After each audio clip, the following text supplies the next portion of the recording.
Prabowo Subianto. Akankah dikabulkan? Kita akan membahasnya malam hari ini bersama Koordinator Rumah Juang Jokowi, Andi Aswan. Selamat malam, Bang Andi. Selamat malam, Audrey. Selamat malam, pemirsa. Ya, dan ada juga pakar hukum tata negara sekaligus peneliti Pusat Kajian Anti Korupsi UGM, Zainal Arifin Mokhtar. Selamat malam, Mas Uceng. Selamat malam, Mbak. Iya, saya mau ke Bang Andi dulu. Bang Andi, ini kemarin Bang Noel baru ditetapkan sebagai tersangka, belum ada 1 jam, tapi minta pengampunan, minta amnesti kepada Pak Prabowo. Menurut Anda nih, apakah akan dikabulkan permintaan Bang Noel? Ya, saya tidak akan berandai-andai apakah akan dikabulkan, ya kan. Tapi ini biasanya kan amnesti itu ada timingnya kan. Ini kan bulan 17 Agustus, yaitu biasa kan ada hari ulang tahun yang hari besar gitu, ada willingness lah dari pemerintah memberikan suatu, entah itu apa amnesti, entah itu abolisi kan. Itu kan hak prerogatifnya dari presiden. Kalau Bang Noel ini meminta amnesti, itu hak beliau lah untuk meminta itu kan. Tapi semuanya itu dikembalikan lagi kepada pemerintah, apakah itu patut diberikan amnesti atau tidak gitu. Kita mengikuti aja prosedur-prosedur yang ada ya. Ya apalagi kan kalau kita bicara masalah korupsi, ya itu sangat luar biasa sekali. Tapi kenapa sih Bang minta amnesti, padahal kan sebelumnya katanya membantah nih melakukan pemerasan, membantah di OTT begitu. Tapi kemudian tiba-tiba minta amnesti. Ya mungkin ya melihat hanya sekilas apa muncul dari pikiran dia gitu kan. Kalau dikatakan wah saya ini bukan pemerasan, itu kan akan dibuktikan selanjutnya kan oleh KPK itu. Bagi kami ya semua relawan ya itu mendukung penuh semua kinerja-kinerja dari aparat penegak hukum di Indonesia itu termasuk KPK. Karena kan kita mendukung pemerintah Prabowo Gibran terutama dalam program-programnya itu, terutama pemberantasan korupsi, ya kan. Beliau kan selalu mengatakan tidak pandang bulu siapapun itu, ya dia katakan quote unquote itu dilibas untuk masalah korupsi. Termasuk juga dengan Bang Noel, artinya Anda tidak setuju kalau permintaannya dikabulkan? Kalau saya melihat itu, apa kalau permintaannya dikabulkan atau tidak kan itu kan haknya dari pemerintah presiden ya. Tapi pasti melalui kajian-kajian yang lebih dalam. Ya kan, apakah ini pantas diberikan amnesti dengan kasus seperti ini atau tidak? Oke, kita tanyain kalau gitu ke Mas Uceng. Mas Uceng, kategori pantas dan tidaknya untuk memberikan amnesti dalam kasusnya Bang Noel ini dilihatnya bagaimana pemberiannya, yang boleh, tidak, dan yang boleh? Yang pertama begini ya, amnesti itu berbeda dengan remisi. Kalau remisi itu memang ada klausula-klausula tetap. Misalnya dia berkelakuan baik, lalu kemudian ada remisi khusus bulan Idul Fitri, ada remisi khusus tahun baru, ada remisi khusus 17 Agustus, ada tanggal kejadian khususnya biasanya remisi itu. Tapi walaupun ada pertimbangannya. Kalau amnesti itu kan pengampunan. Amnesti itu berasal dari tradisi Yunani pertama kali. Ada perang saudara, lalu kemudian pihak yang menang itu melakukan pengampunan. Ya, bukan pengampunan, melupakan. Jadi dia melupakan sepanjang, kemudian orang yang kalah itu dilupakan gitu. Makanya dia berasal dari kata amnesis. Nah, amnesti dari asal muasalnya itu sebenarnya beritikat demi rekonsiliasi. Makanya amnesti kalau kita pelajari mulai dari amnesti tahun 62 ya, 61 dilakukan oleh Soekarno untuk para pemberontak, para orang yang dituduh PRRI Permesta, lalu kemudian Ibnu Hajar di Kalimantan Selatan, lalu kemudian Daud Bereh di Aceh. Mereka akan diberikan amnesti sepanjang kemudian menyatakan bersetia kepada Republik Indonesia. Nah, begitu juga tahun 70-an, Franklin Soeharto menawarkan itu. Mas Uceng. Nah, jadi amnesti itu biasanya bingkainya rekonsiliasi. Nah, dalam kasus kemarin, kalau kita bicara soal Hasto, nah itu memang menarik. Ya, saya tidak tahu, saya tidak paham apa yang sedang, pertikaian apa yang sedang terjadi sehingga butuh rekonsiliasi sebenarnya, sehingga Hasto mendapatkan amnesti. Ya, nah dalam kasus ini menjadi lucu kalau kemudian seorang Noel meminta amnesti. Oke, kenapa lucunya Mas Uceng? Karena kan baru-baru ini tadi ya berkaca kepada kasusnya Mas Hasto begitu, lalu kemudian diberikan pengampunan, kasusnya Tom Lembang abolisi juga diberikan pengampunan juga kepada dari presiden. Iya, dari kasus Hasto saja sudah lucu sebenarnya. Ya. Jadi kelucuan itu sudah ada dari kasus Hasto karena amnesti itu diberikan dengan bingkai rekonsiliasi. Oke. Saya nggak tahu apa sebenarnya pertikaian apa yang terjadi, apa yang harus direkonsiliasi dari Pak Prabowo. Mas Uceng, kita jeda Jangan-jangan sejenak dulu. Mohon maaf, kita dengarkan kumandang azan maghrib dulu ya. Yang dikatakan Mas Uceng bahwa kasusnya Mas Hasto itu kemarin nampaknya ada rekonsiliasi. Nah, kalau ini mungkin saja nggak sih permintaan Bang Noel kenapa diminta untuk amnesti kepada Pak Prabowo karena mau rekonsiliasi? Ya, saya kalau kita bicara secara hukum ya koridornya itu bukan seperti itu sebetulnya. Kenapa? Karena kan Jadi Bang Noel juga mendukung Pak Prabowo. Ya, seharusnya memang ya hadapi dulu semua permasalahan itu di dalam, ya clear gitu kan. Dan bagaimana di dalam itu kan diserahkan kepada kuasa hukum untuk itu. Ya, saya sih kemarin tuh berharap ya Bang Noel itu tidak mengatakan seperti itu gitu loh. Lebih baik ya diam saja ya kan. Bagaimana nanti proses-prosesnya itu dikuasakan kepada tim kuasa hukumnya gitu loh. Tapi Bang Andi sebenarnya Bang Noel ini masih ketua Prabowo Mania? Masih. Dia ketua umum Prabowo Mania. Dan kemudian permintaan itu menurut Anda juga tidak beralasan ketika sudah mendukung Pak Prabowo minta pengampunan? Ya jadi begini, makanya itu kalau itu kan hak pribadi ya kalau untuk bicara minta pengampunannya. Tapi kan kita proses hukum itu gitu loh. Ya biar bagaimanapun juga ini kan masih berjalan nih. Walaupun sudah jadi tersangka kan. Kalau sudah itu proses kan kalau misalnya ada sesuatu kan bisa aja pra-peradilan nantinya dilakukan dulu gitu loh. Ya, seiring kalau memang penting dia lakukan permintaan amnesti itu gitu loh. Jadi proses-proses yang berjalan itu ya diikuti semua dan kita lihat kalau misalnya memang itu ada penyimpangan-penyimpangan dilakukan itu bisa mereka Bang Noel mengajukan pra-peradilan melalui tim kuasa hukumnya. Oke. Kalau kembali lagi ke Mas Uceng, jadi kalau yang tadi Anda katakan bahwa ini berbeda ya nampaknya kasusnya. Nah, maksudnya ini gimana caranya juga bisa melihat begitu dengan pengampunan yang diberikan dan tidak begitu dalam kasus Noel dan kasus-kasus sebelumnya seperti kasus Mas Hasto? Ada satu hal lagi yang harus saya sampaikan ya. Amnesti itu kalau proses hukumnya sudah tidak jalan. Jadi sudah tidak ada upaya hukum lagi. Dalam kasus Hasto kemarin kan dia tidak banding. Karena tidak banding maka dianggap sudah tetap, makanya kemudian dikeluarkan amnesti. Tapi dia prosesnya berjalan. Nah, saya mau bilang begini, kejadian memang ada amnesti untuk non rekonsiliatif ya kalau kita lihat baik Nuril. Tapi diberikan amnesti karena desakan publik yang sangat kuat karena ada ketidakadilan yang sangat besar. Nah, jadi baik karena ketidakadilan yang sangat besar maupun kita bicara soal rekonsiliatif itu tidak ada sebenarnya. Maksudnya itu dorongan dari masyarakat begitu ya, Mas? Dan rekonsiliatif itu jangan dipandang rekonsiliatif pribadi ya. Rekonsiliatif itu harusnya rekonsiliatif nasional nih. Maksudnya ada pemberontakan nasional, negara, pemerintah mau berdamai dengan yang gitu-gitu tuh biasanya. Jadi kalau orang per orang bahkan hubungan antara Prabowo dan Megawati juga itu nggak bisa dianggap sebagai sebuah konsep amnesti. Tapi kalau misalnya dalam kasusnya Bang Noel? Iya apakah ada desakan publik kuat bahwa ada ketidakadilan? Apakah ada rekonsiliasi nasional yang sedang dituju? Saya kira enggak. Lagi pula ini kasus korupsi, harus diingat kasus korupsi itu adalah dalam tanda kutip tertentu ya bisa dianggap sebagai hostis humanis generis gitu. Dia adalah musuh umat manusia karena nggak ada satupun saya kira umat manusia yang merestui korupsi. Nah, problemnya adalah ketika dia dia diperlihatkan secara mudah, misuse of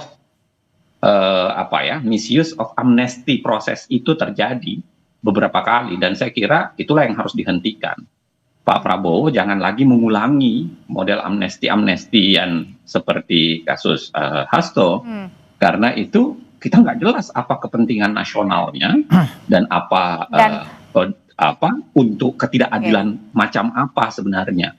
Makanya saya kira dalam kasus korupsi ini jangan dibiarkan nanti menjadi presiden, nanti kemudian kita akan Prabowo akan berhadapan dengan publik ketika mengulangi praktik-praktik amnesti. Jadi dianggapnya mudah begitu ya memberikan pengampunan ketika sudah ketahuan begitu ibaratnya gitu ya, Mas? Iya. Uceng, oke. Ya, saya setuju dengan Mas Uceng itu loh. Jadi nanti ada presiden-presiden yang selanjutnya kan itu kan nggak baik untuk tata hukum kita. Tapi Bang Andi, Anda ngomong begini, apakah ini artinya juga pada saat memang Bang Noel kan sudah dipecat ya? Maksudnya bukan dipecat. Dipecat sebagai menteri. Ya, sebagai menteri. Nah, sebagai wakil menteri. Sebagai wakil menteri, sebagai ketua umum Prabowo Mania?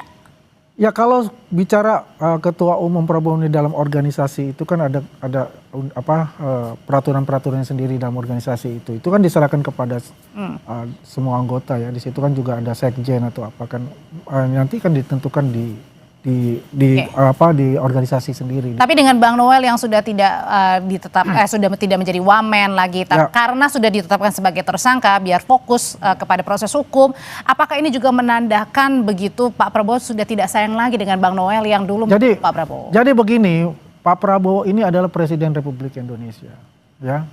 Jadi beliau itu berdiri di atas semua kepentingan-kepentingan organisasi apapun itu. Karena ini masalahnya adalah dalam asta cita beliau itu kan dari 8 itu kan ada pemberantasan korupsi. Nah korupsi ini adalah bukan main-main buat beliau itu. Berapa kali dikatakan di setiap kesempatan dan di setiap rapat dengan menteri-menterinya pun juga, pembantu-pembantunya juga. Jauhi untuk korupsi itu. Saya akan tidak pandang bulu, siapapun akan saya katakan libas untuk itu. Dan ini kan satu pembelajaran yang paling bagus ini, bahwasanya terjadi di salah satu pembantu beliau, walaupun pembantu beliau itu sangat die hard dengan beliau, dia katakan ini adalah suatu komitmen kita bersama untuk memberantas korupsi. Siapapun itu harus menerima dan siap untuk dipecat untuk itu. Dan kita apresiasilah apa yang dilakukan oleh pemerintah ya dalam hal ini Pak Prabowo dan jajarannya, Prabowo dan Mas Gibran dan jajarannya. Oke, kalau gitu pertanyaan selanjutnya adalah kalau misalnya jadi ini permintaan dari seorang Emmanuel Ebenezer untuk permintaan amnesti kepada Pak Presiden, Mas Uceng, sebenarnya apa yang harus menjadi pertimbangan untuk bisa dikabulkan atau tidak? Nanti usai jeda tetap bersama kami, Mas Uceng dan juga Bang Andi akan menjawabnya. Tetap bersama kami di Sapa Indonesia Malam.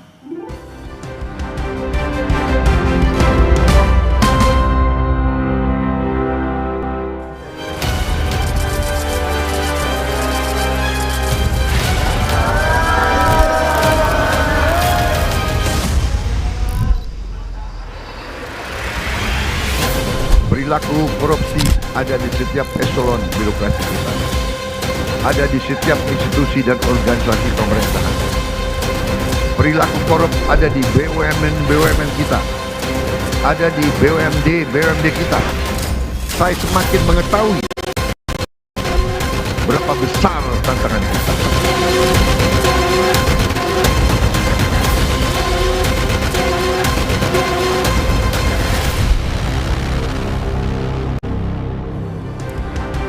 Bang Adi, jadi kalau misalnya nanti Bang Noel ini jadi untuk meminta pengampunan kepada Pak Prabowo, sebenarnya apa yang bisa menjadi pertimbangan hal-hal yang baik dari seorang Bang Noel? Iya, saya sulit untuk menggambarkan apakah permintaan itu akan diterima atau tidak ya. Tapi kan masalahnya kan ini kan belum masuk ke proses BAP-nya apa kan belum selesai atau apa kan, belum ditetapkan juga sebagai katakanlah terdakwa ataupun divonis nantinya kan itu ada tahapan itu kan sebetulnya baru ada katakanlah amnesti itu ya. Masalahnya kan kalau kita bicara amnesti itu biasanya kan video hubungannya itu yang katakan Mas Uceng itu kan politik rata-rata itu yang kena dapat amnesti ya. Ada kan 1078 orang yang kena. Tapi kan apakah kemudian juga jasanya Bang Noel ketika mengalihkan dukungan begitu dari Pak Jokowi ke Pak Prabowo itu juga. Ini harus saya klarifikasi, bukan arti dukungan Pak Jokowi ke Prabowo, enggak. Karena begini, Prabowo Mania, berubah aja Prabowo Mania itu mendukung Pak Prabowo dan Mas Gibran itu, ya itu pengalihan itu memang karena Pak Jokowi juga arahnya ke sana gitu. Karena Pak Jokowi itu ada memilih Prabowo Gibran sebagai calon untuk pengganti beliau. Nah, jadi Artinya kan ada effort juga kan bagi seorang ya Bang pasti Noel? effort itu ada. Jelas dari Noel dan teman-teman itu effortnya besar untuk itu. Bagaimana bertarung, karena yang pertama kali relawan yang mendukung Pak Prabowo pada saat itu belum ada Mas Gibran, yaitu dia Prabowo Mania yang didukung yang dikomandoi oleh Bang Noel ini. Jelas itu ada sejarah yang tidak bisa dinafikan, ya, sampai berjuang sehingga menjadi Pak Prabowo menjadi presiden. Nah kalau sekarang tersandung kasus dan meminta pengampunan. Ini case-nya kan beda lagi nih. Kalau kita kan bicara ini sebagai wakil menteri yang notabene adalah pejabat publik yang merupakan pembantu presiden. Nah, ini harus memisahkan nih antara organisasi relawannya atau oknum beliau ini sebagai pejabat publik yang tersangkut dengan kasus ini gitu. Itu sah-sah saja kalau beliau mengatakan oke, saya akan mengajukan amnesti melalui tim kuasa hukum kami. Kalau saya menyarankan adalah kita adukan pra peradilan dulu gitu loh. Oke. Ya, tahapan-tahapan itu jalankan dulu gitu. Setelah itu baru lanjut, kata Bang Uceng tadi, Mas Uceng tadi, ya kalau memang itu deadlock udah nggak ada hukum yang bisa diinikan, ya Ya sebaiknya adalah pra peradilan dulu. Hadapin dulu aja ya, jalanin dulu aja ya. Jalankan dulu proses-proses itu ya, baru kalau itu mentok dan tidak ada jalan lagi, dead end, lanjut. Oke, Mas Uceng, dengan permintaan dari seorang Emmanuel Ebenezer nih untuk meminta pengampunan kepada seorang presiden begitu, apakah ini juga cerminan yang dianggap bahwa memberikan pengampunan sebelumnya kepada Mas Hasto begitu, jadi dianggap ini ya sudahlah diberikan pengampunan, moga-moga dikabulkan? Saya kira nggak bisa ya, saya kira cukuplah kemarin, sudah lebih dari cukup. Kemarin ada pertunjukan amnesti dengan ketidakjelasan. Karena saya bilang lagi, rekonsiliasi macam apa sebenarnya yang mau diperbaiki. Kalau Pak Prabowo tidak baik hubungannya dengan Bu Mega, itu urusan pribadi. Tidak ada kaitannya dengan rekonsiliasi nasional. Makanya ketika diambil langkah itu sudah menjadi pertanyaan besar. Yang kedua, Pak Prabowo harus ingat, sejak abad ke-16, yang namanya Dewi Keadilan itu mulai simbolnya itu mulai ditutup matanya. Waktu itu mulai ada pemikiran kuat untuk mengatakan bahwa hukum itu harus imparsial. Dalam artian dia tidak boleh memihak kepada siapapun, baik karena itu anak buahnya, itu Prabowo manianya, atau apapun itu. Jadi harus ditegakkan hukum sekuat-kuatnya. Yang ketiga, saya kira untuk meluruskan pidato yang sering disampaikan oleh Pak Prabowo sendiri bahwa akan melawan korupsi, akan mengejar koruptor sampai ke Timbuktu, sampai ke Kutub Utara gitu. Kalau sekarang tiba-tiba ada Prabowo mania minta lalu dikasih, tim Kutub Utara macam mana sebenarnya yang mau dituju oleh Pak Prabowo kalau melakukan itu.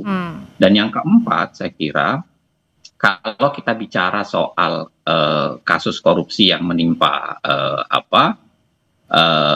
Noel, kalau memang betul yang disampaikan oleh KPK ya, saya kira itu pengkhianatan luar biasa terhadap buruh.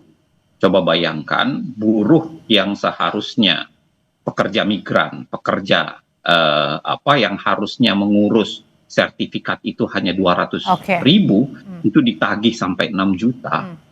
Itu kekejaman macam mana itu yang naiknya luar biasa ya Bang Mas ya, pemerintah kita atau aparat pemerintah kita terhadap buruh yang harusnya mereka lindungi. Saya kira pengkhianatan macam ini sudahlah harusnya dipandang sebagai sesuatu yang sangat berat dan tidak ada upaya untuk meringankan sedikit pun. Yang paling terakhir saya mau bilang, simbol Dewi Keadilan itu juga pegang pedang. Pegang pedang itu artinya membutuhkan ketegasan. Nah, yang ditagih dari kita semua, tentu bukan hanya sekedar Pak Prabowo, seberapa tegas kita berhadapan dengan kasus korupsi yang saya kira belakangan ini memang sudah makin mengendur semangat untuk melakukan pemberantasan korupsi. Kalau gitu ini ujian juga ya ke depannya. Nah kalau gitu Bang Andi, kalau tadi Bang Andi bilang misalnya hadapi saja dulu, ajukan dulu pra peradilan, baru selebihnya nanti dipikirkan begitu. Pertanyaannya, mewakili Prabowo Mania dan juga dekat dengan Bang Noel ya sahabat. Kalau kemarin Anda datang juga ke KPK ya? Ya, saya datang. Kalau gitu akan memberikan juga nggak bantuan hukum kepada Bang Ya. Noel? Jadi selain tim kuasa hukum yang sudah ditunjuk oleh keluarga Bung Noel, jelas Prabowo Mania 08 sebagai organisasi yang dikomandoi oleh Bung Noel itu menyiapkan kuasa hukum secara internal. Dan mudah-mudahan bisa bergabung langsung dengan tim kuasa hukum yang ditunjuk oleh keluarga itu, memberikan advokasi kepada Bung Noel. Itu tidak bisa terlepaskan itu. Kuasa hukumnya itu nanti juga akan minta amnesti juga? Saya kurang tahu untuk apakah minta amnesti atau tidak. Yang penting proses BAP-nya dan sebagainya itu berjalan ya secara hukum. Kalau perlu memang ada celah-celah, katakanlah ada untuk pra peradilan, silakan dilanjutkan. Yang jelas apa yang telah dilakukan oleh aparat penegak hukum KPK, kita apresiasilah untuk penegakan pemberantasan korupsi di Indonesia ini. Bang Andi terima kasih, Mas Uceng terima kasih, selamat malam semuanya. Waalaikumsalam. Usai jeda, saudara tetap bersama kami, keluarga Arya Daru Pangayunan buka suara terkait misteri kematian